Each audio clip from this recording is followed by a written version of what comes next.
উত্তরবঙ্গের দিকে আজ ফের দার্জিলিংয়ে ধসের জেরে বন্ধ হলো 10 নম্বর জাতীয় সড়ক। সম্পূর্ণ বন্ধ তিস্তা সেবক রোড। ঘুরপথে দার্জিলিং থেকে কালিম্পংয়ে যাচ্ছে গাড়ি।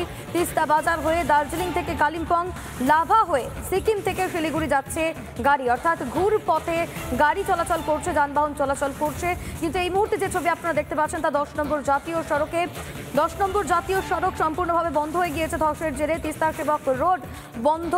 আজ ফের দার্জিলিংয়ে ধস। একটানা বৃষ্টিপাত চলছে উত্তরবঙ্গের জেলাগুলিতে এবং তার জেরেই ধস নামছে এবং এরই পাশাপাশি জলের তলায় গাড়ি। সেই ছবিও এই মুহূর্তে আপনারা দেখতে পাচ্ছেন।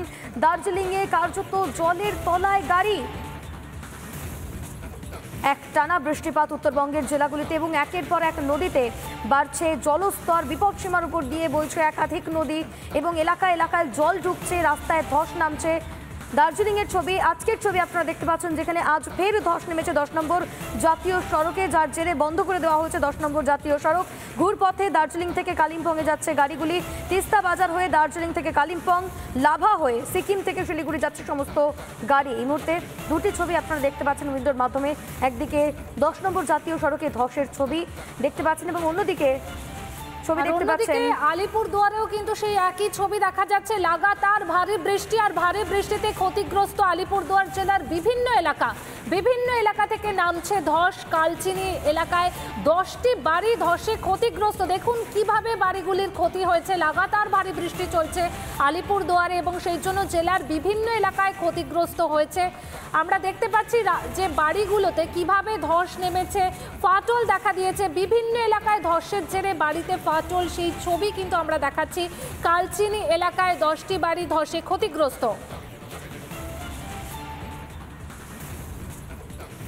জলের স্রোতে ক্ষতিগ্রস্ত আলিপুরদুয়ার জেলার কালচিনির মালিবাড়ি এলাকার 10টি পরিবার।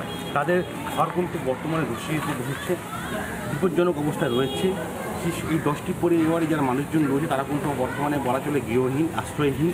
তারা বর্তমানে এই কালচিনিতে একটা অস্থায়ী শিবির হয়েছে, টেন্ট হয়েছে, সেই অস্থায়ী শিবির তারা আশ্রয় নিয়েছে পরিবার সদস্যকে নিয়ে।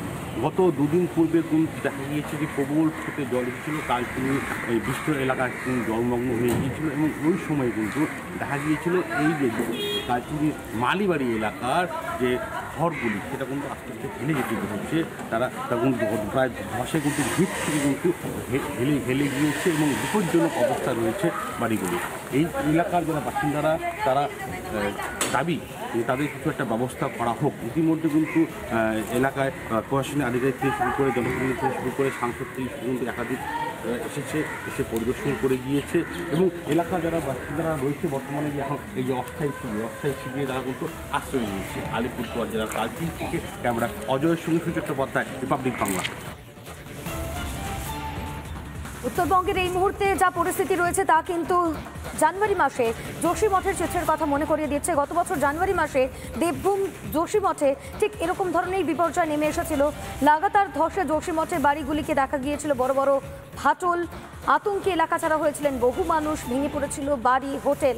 বিশেষজ্ঞরাও বলেছিল সেই সময় অতিরিক্ত নির্মাণের চাপে ধারণ ক্ষমতা হারিয়ে ফেলেছে যোশীমঠের মাটি এবং সেই কারণেই ধীরে ধীরে বিলুপ্তির পথে এগোচ্ছে যোশীমঠ। কার্যত সেই পরিস্থিতি এখন দেখা যাচ্ছে দার্জিলিংয়ে। একটানা বৃষ্টিপাত এবং তার জেরে জলের তলায় চলে গিয়েছে একাধিক এলাকা। বাড়িতে ফাটল, ভেঙে পড়েছে 10টি বাড়ি। যেখানে আলিপুরদুয়ারের ছবি আমরা দেখতে পাচ্ছি, ক্ষতিগ্রস্ত হয়েছে কালচিনির একাধিক বাড়ি। প্রায় 10টি বাড়ি ক্ষতিগ্রস্ত হয়েছে বলেও আমরা জানি। আবহাওয়াবিদ সুজীব কর তিনি ঠিক কি জানাচ্ছেন আমরা শুনব। দার্জিলিং মধ্য হিমালয় এবং অবহিমালয়ের সংযোগস্থলে অবস্থান করছে, যে কারণের জন্যে এই অঞ্চলের ভূমিভাগ কিন্তু কম্পারেটিভলি অনেকটা বেশি দুর্বল এবং বারংবার আপনারা জানেন উত্তর পূর্ব ভারতে ভূমিকম্প হয়েছে বিগত সময়ে, যার ফলে এখানকার মৃত্তিকার স্তর অলরেডি কিন্তু লুজ হয়ে আছে।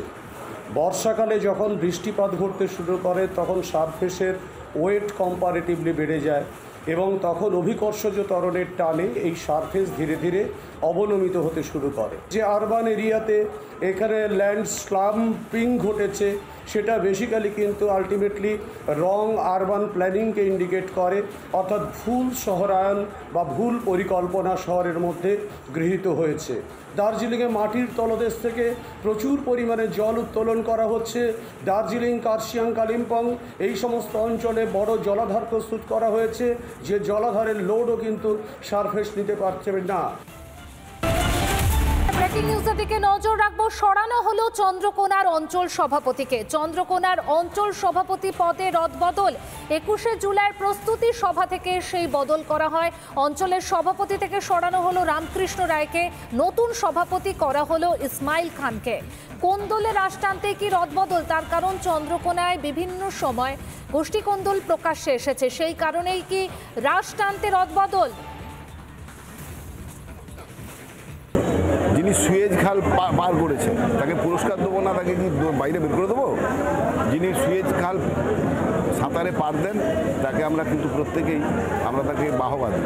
তো এক্ষেত্রে উনি এবারকার যে নির্বাচন অনেকটাই আমরা বুঝেছিলাম, চারিদিকে প্রচার ছিল যে এবারে আমাদের আরামবাগ হেরে যাচ্ছে, চন্দ্রকোনা হেরে যাচ্ছে।